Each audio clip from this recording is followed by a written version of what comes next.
தமிழை வெல்லும் புக்ல ஒரு இம்பார்ட்டன்ட் கொஸ்டின் பார்க்கலாம். அதுக்கான சோர்ஸ் என்னங்கிறத சொல்றேன். நம்மளோட புக்ல 88 பேஜ் நம்பர் கொஸ்டின் நம்பர் 31 மாறுபட்டுள்ள பெயரெச்சம் என்னன்னு கேட்டிருக்காங்க. ஆப்ஷன்ஸ் படித்த, ஓடிய, நல்ல, சிரிக்கிற அப்படின்னு கொடுத்துருக்காங்க. சரியான விடையை கமெண்ட் பண்ணுங்க. அதுக்கு முன்னால எச்சம்னா என்னங்கிறத சொல்றேன். எச்சம் அப்படிங்கிறது முற்று பெறாமல் எஞ்சி நிற்கக்கூடிய சொற்களை தான் எச்சம் அப்படின்னு சொல்றோம்.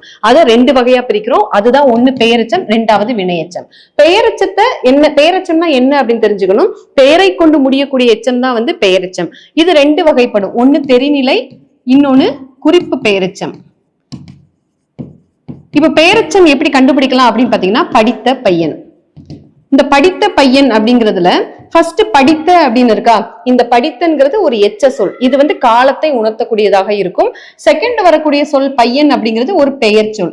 அதனால இது என்னன்னு சொல்றோம், தெரிநிலை பெயரெச்சம். அப்ப தெரிநிலை பெயரெச்சம் காலத்தையும் செயலையும் வெளிப்படையாக காட்டுவது தெரிநிலை பெயரெச்சம். குறிப்பு பெயரெச்சம் அப்படிங்கிறது நல்ல பையன், நல்ல பையன். அப்ப முதல் சொல் பண்பை உணர்த்தக்கூடியதாக இருக்கு. இரண்டாவது வரக்கூடியது பெயர் சொல்லாக இருக்கு.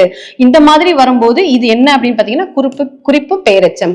இதே மாதிரி வினையெச்சம் என்ன அப்படிங்கறத நம்ம நெக்ஸ்ட் வீடியோல பார்க்கலாம்.